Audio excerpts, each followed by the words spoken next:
ये आपका जनरेशन से है पहला क्वेश्चन।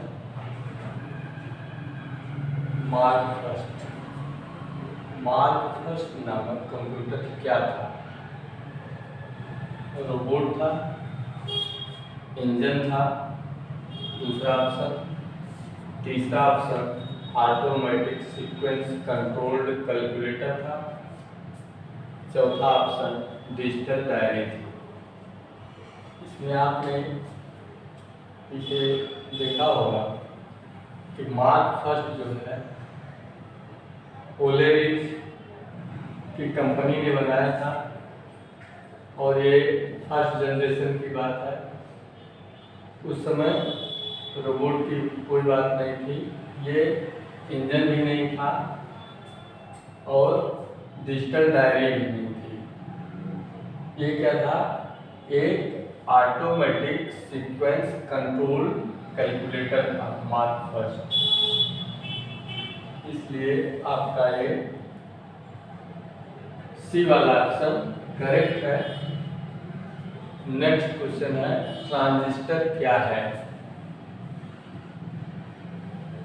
सेमीकंडक्टर पहला ऑप्शन, दूसरा ऑप्शन गुड कंडक्टर, तीसरा ऑप्शन बैड कंडक्टर और चौथा ऑप्शन सैड कंडक्टर। ट्रांजिस्टर जो है ये गुड कंडक्टर नहीं है, न तो बैड कंडक्टर है और न ही सैड कंडक्टर है। ये आपका सेमी कंडक्टर है, इसलिए आपका पहला ऑप्शन करेक्ट है। नेक्स्ट क्वेश्चन है विशेष परिमाण में डाटा संग्रहित करने में सक्षम उपकरण को क्या कहते हैं? Register, valve, resistance, store keeper. हमारे सिस्टम में जो डाटा को संग्रह करता है, डाटा का संग्रहण करता है या स्टोर करता है, उस उपकरण को न तो स्टोर कीपर कहेंगे, न तो रेजिस्टेंस कहेंगे और वाल्व का सवाल ही नहीं है, इसको हम रजिस्टर कहेंगे। इसलिए आपका ये पहला ऑप्शन करेक्ट है। नेक्स्ट क्वेश्चन है किस कंप्यूटर में सूचना का निर्धारण ऑन या ऑफ की इलेक्ट्रॉनिक स्थिति से होता है? पहला है एनालॉग कंप्यूटर, दूसरा है डिजिटल कंप्यूटर, तीसरा है हाइब्रिड कंप्यूटर और चौथा ऑप्शन है कोई नहीं। एनालॉग आप देखे होंगे कि भौतिक विज्ञान और जो है इंजीनियरिंग के क्षेत्र में प्रयोग होता है। हाइब्रिड कंप्यूटर ये जो है आपको पेट्रोल पंपों पे देखने को मिलता है। चौथा ऑप्शन कोई नहीं, ये रॉन्ग है। आपका जो डिजिटल कंप्यूटर है यही इसका करेक्ट आंसर है, दूसरा डिजिटल कंप्यूटर। नेक्स्ट क्वेश्चन आता है डाटा कंप्यूटर द्वारा प्रोड्यूस किया गया परिणाम है। डाटा कंप्यूटर का परिणाम जो होता है डाटा नहीं होगा। दूसरा ऑप्शन है मेमोरी, मेमोरी से भी परिणाम आउटपुट का कोई मतलब नहीं है। चौथा ऑप्शन है इनपुट, इनपुट जो हम उसको डाटा भेजते हैं उसको कहा जाता है, परिणाम उसका आउटपुट होगा, इसलिए correct answer C. Next question है माइक्रो प्रोसेसर डॉट डॉट है। एक ही चिप पर हजारों आईसी का समूह। दूसरा ऑप्शन है एक ही चिप पर सैकड़ों आईसी का समूह और तीसरा ऑप्शन है एक ही चिप पर लाखों आईसी का समूह और चौथा ऑप्शन है एक ही चिप पर करोड़ों आईसी का समूह। हमारा जो माइक्रो प्रोसेसर है वो एक ही चिप पर सैकड़ों आईसी का समूह है, हजारों का नहीं है, न तो लाखों का है और न करोड़ों का है। इसलिए करेक्ट आंसर आपका बी है, एक ही चिप पर सैकड़ों आईसी का समूह माइक्रो प्रोसेसर कहलाता है। फिर नेक्स्ट क्वेश्चन है आपका ENIAC। ENIAC जो है ये फर्स्ट जनरेशन का कंप्यूटर था। ENIAC को चलाने में बिजली की कितनी खपत होती थी? क्योंकि ये बड़े आकार का था, ये बिजली बहुत ज्यादा खाता था। पहला ऑप्शन है 150 किलोवाट पर आवर्स, 150 किलोवाट प्रति घंटे, इतना वो बिजली खाता था कि 155 किलोवाट प्रति घंटे बिजली खर्च करता था, या 160 किलोवाट प्रति घंटे बिजली खपत करता था, या 170 किलोवाट प्रति घंटे बिजली की खपत करता था। तो ENIAC को चलाने में बिजली की जो खपत होती थी न तो 170 किलोवाट होती थी और न ही 160 किलोवाट होती थी और न ही 155 किलोवाट होती थी, बल्कि 150 किलोवाट प्रति घंटे वो बिजली यूज करता था। करेक्ट आंसर आपका पहला है। नेक्स्ट क्वेश्चन है कालांतर में वैक्यूम ट्यूब की जगह किसने ली? वैक्यूम ट्यूब के बाद किस चीज का प्रयोग किया गया? आईसी, क्योंकि वैक्यूम ट्यूब ये फर्स्ट जनरेशन का है। आईसी ये सेकंड जनरेशन का है। रिसीवर यूज ही नहीं किया गया किसी जनरेशन में, कोई नहीं ऑप्शन ए रॉन्ग है। करेक्ट आंसर है आपका कि vacuum tube first generation, third generation IC और सेकंड जनरेशन आपका ट्रांजिस्टर, इसलिए करेक्ट आंसर आपका ट्रांजिस्टर है जो दूसरी पीढ़ी में यूज किया गया वैक्यूम ट्यूब को हटाकर। नेक्स्ट क्वेश्चन है पहला चिप कब बनाया गया?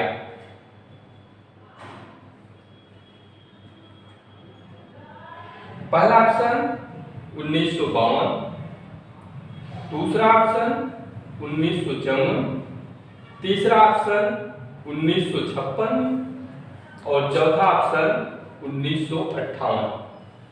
तो जैक किल्बी ने जो चिप बनाई थी आप देखे होंगे और पढ़े भी होंगे, वो 1960 के दशक में बनाई थी, क्योंकि 1960 इसमें नहीं दिया गया,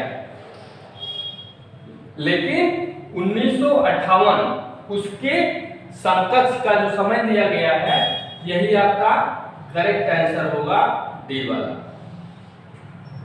अगर इसमें 1960 ऑप्शन दिया होता ऑप्शन में, तब आपका 1960 होता, क्योंकि 1960 के दशक में, ठीक, 1960 के दशक के का मतलब यह हो गया कि उसके आसपास, इसलिए करेक्ट आंसर आपका डी है 1958। नेक्स्ट क्वेश्चन है कंप्यूटिंग क्या है? कंप्यूटर की मदद से डाटा प्रोसेसिंग का काम, पहला ऑप्शन। दूसरा ऑप्शन बिजली की मदद से कंप्यूटर चलाना। तीसरा ऑप्शन कंप्यूट करना। चौथा ऑप्शन इनमें से कोई नहीं। कंप्यूटिंग मतलब ये हुआ कि जो हम डाटा एंट्री करते हैं उस डाटा को प्रोसेस में लाने के बाद या प्रोसेस में लेने के बाद वर्क करना आपका कंप्यूटिंग कहा जाएगा, या बिजली की मदद से कंप्यूटर चलाना कंप्यूटिंग कहा जाएगा, या कंप्यूट करना कंप्यूटिंग कहा जाएगा, या इनमें से कोई नहीं।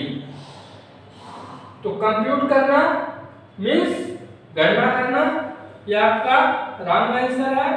बिजली की मदद से कंप्यूटर चलाना, ये भी रॉन्ग है। इनमें से कोई नहीं, ये भी रॉन्ग है। आपका करेक्ट आंसर है कंप्यूटर की मदद से डाटा प्रोसेसिंग का काम जो है वो कंप्यूटिंग कहलाता है, इसलिए ए वाला ऑप्शन आपका करेक्ट है। नेक्स्ट क्वेश्चन है आपका, मेन फ्रेम या सुपर कंप्यूटर को एक्सेस करने के लिए उपयोगकर्ता प्रायः डाटा का प्रयोग करते हैं। ऑप्शन है आपका A terminal, B node, C desktop, D handheld. Mainframe या सुपर कंप्यूटर ये आपका सबसे बड़ा कंप्यूटर है। इसमें डेस्कटॉप का यूज नहीं होता है, नोड का यूज नहीं होता है एक्सेस करने के लिए, और हैंडहेल्ड का भी यूज नहीं होता है। इसमें यूज होता है टर्मिनल का, इसलिए आपका पहला ऑप्शन करेक्ट है। नेक्स्ट क्वेश्चन है, इंटेल 8080 कितने बिट का माइक्रो प्रोसेसर था? 2 बिट, 8 बिट, 12 बिट और 16 बिट। ये जो है इंटेल 8080 ये जो आपका माइक्रो प्रोसेसर था, क्योंकि कोई भी माइक्रो प्रोसेसर होगा तो वो 2 बिट का नहीं होगा, और क्योंकि ये स्टार्टिंग का माइक्रो प्रोसेसर है इसलिए आपका ये 8 बिट ये करेक्ट आंसर है, बी वाला। फिर है आपका नेक्स्ट क्वेश्चन, ENIAC की गणना की रफ्तार क्या थी? ENIAC ये फर्स्ट जनरेशन का कंप्यूटर था, इसकी स्पीड क्या थी गणना करने की? ऑप्शन ए 5000 जोड़ प्रति सेकंड, ऑप्शन बी 5500 जोड़ प्रति सेकंड, ऑप्शन सी 6000 जोड़ प्रति सेकंड, ऑप्शन डी 5600 जोड़ प्रति सेकंड। तो ENIAC की जो उस समय स्पीड थी आपका 5000 जोड़ प्रति सेकंड थी, यही आपका करेक्ट आंसर है। नेक्स्ट है, डाटा या सूचनाएं जो कंप्यूटर को चलाने के लिए प्रयोग होता है। डाटा या सूचनाएं जो कंप्यूटर को चलाने के लिए प्रयोग होता है कहलाएगा सॉफ्टवेयर, दूसरा हार्डवेयर, तीसरा पेरिफेरल, और चौथा ऑप्शन आपका CPU।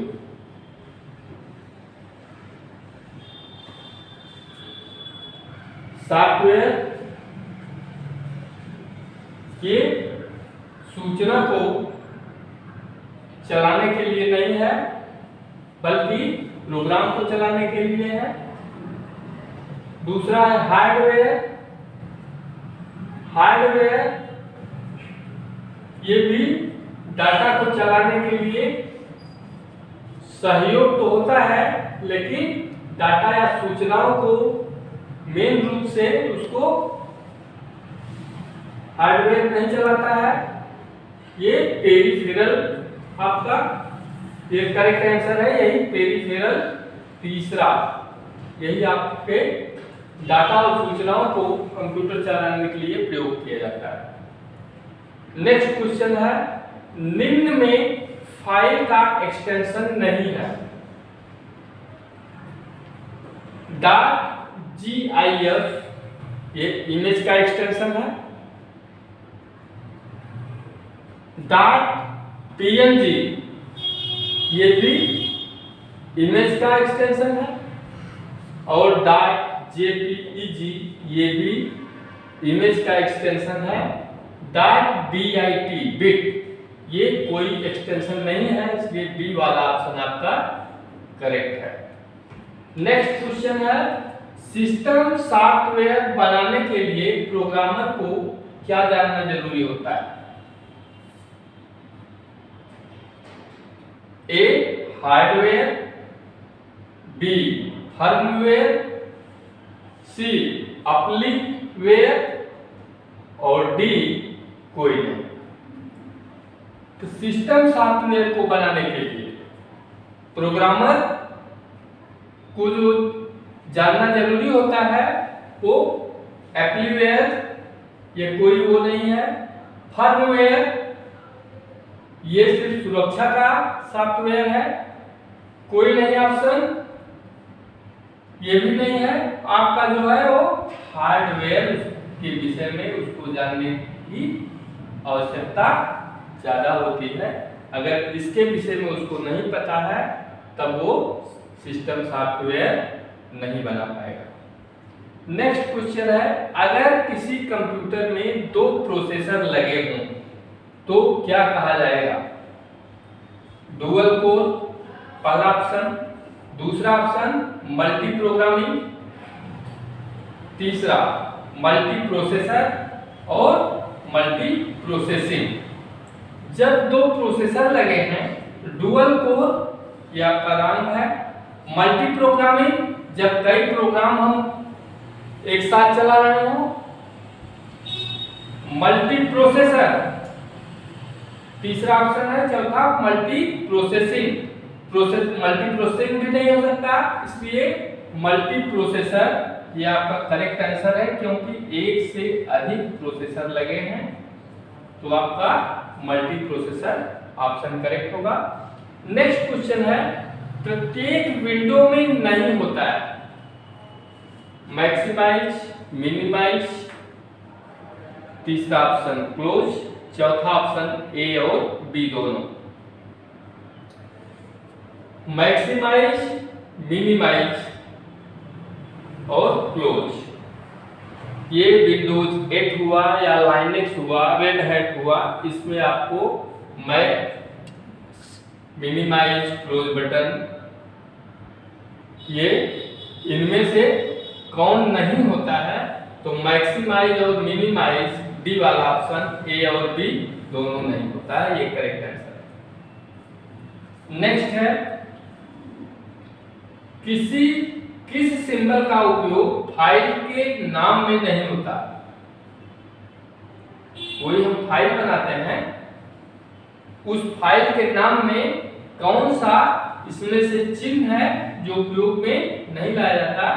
@ लाया जाता है, हैश लाया जाता है, स्ट्रेस ये भी लाया जाता है और संबोधन चिन्ह यही चौथा ऑप्शन है जो कि नहीं लाया जाता, यही आपका करेक्ट आंसर है। नेक्स्ट क्वेश्चन है, 4 बाइनरी संख्या का समूह है। 4 बाइनरी संख्या के समूह को हम क्या कहेंगे? बाइनरी पहला ऑप्शन, दूसरा ऑप्शन ऑक्टल, तीसरा ऑप्शन डेसिमल और चौथा ऑप्शन हेक्साडेसिमल। क्योंकि 4 बाइनरी का ग्रुप कह रहा है तो बाइनरी नहीं है, ऑक्टल ये भी नहीं है और तीसरा डेसिमल ये भी नहीं है, आपका हेक्साडेसिमल चौथा ऑप्शन यही करेक्ट आंसर है।